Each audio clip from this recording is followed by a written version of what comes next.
ඉදිරියේදී කිසිදු දේශපාලන පක්ෂයක් සමග එකතු වී වැඩ කටයුතු කිරීමට කිසිදු අපේක්ෂාවක් නොමැති බව සරෝජන බලයේ නායක පාර්ලිමේන්තු මන්ත්‍රී දිලිත් ජයවීර මහතා පවසයි. පළාත් පාලන මෙතුණේ ප්‍රතිඵල නිකුත් කිරීමෙන් අනතුරුව අද පස්වර පැවති මාධ්‍ය හමුවක දේශීය පක්ෂයට හිමි වූ ප්‍රතිඵලය සම්බන්ධයෙන් අදහස් දක්වමින් ඒ මහතා මේ බව පවසා සිටියා. සරෝජන බලයේ අනිකුත් පක්ෂ සමග එකතු වී ඉදිරියේදී කටයුතු කිරීමට සූදානම් ද යනුවෙන් මාධ්‍යවේදීකු එහිදී වැඩිදුරටත් සිදු කළ ප්‍රශ්නයකට පිළිතුරු දුන් සරෝජන බලයේ නායක පාර්ලිමේන්තු මන්ත්‍රී දිලිත් ජයවීර මහතා සරෝජන බලයේ එවැනි තීරණයක් ගැනීමට කිසිදු සූදානමක් නැහැ. අපි විශ්වාස කරනවා ලංකාවේ දැනට පවතින අනිකුත් දේශපාලන ව්‍යාපාර සහ සංවිධාන රටට අවශ්‍ය උන්නතිය අවශ්‍ය දර්ශනයක් තියෙන පක්ෂයක් නෙවෙයි.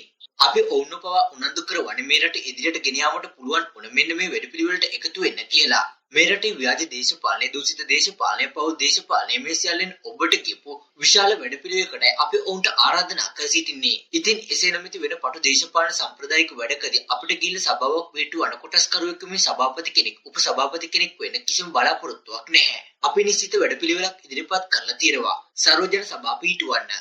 ඒකට අපිට කාගේවත් සහායක් අවශ්‍ය වන්නේ නැහැ. අපි වෙනත් කිසිදු සම්ප්‍රදායික දේශපාලන පක්ෂයක් ඔය දැන් දේශපාලන පක්ෂ වගේ ඔබේ භාෂාවෙන් කිව්වොත් මුකු ගහන බලාපොරොත්තු වෙන්නේ නැහැ. යනුවෙන් අදහස් දක්වමින් පාර්ලිමේන්තු මන්ත්‍රී දිලිත් ජයවීර මහතා මෙම අදහස් පළ කරන ලදී.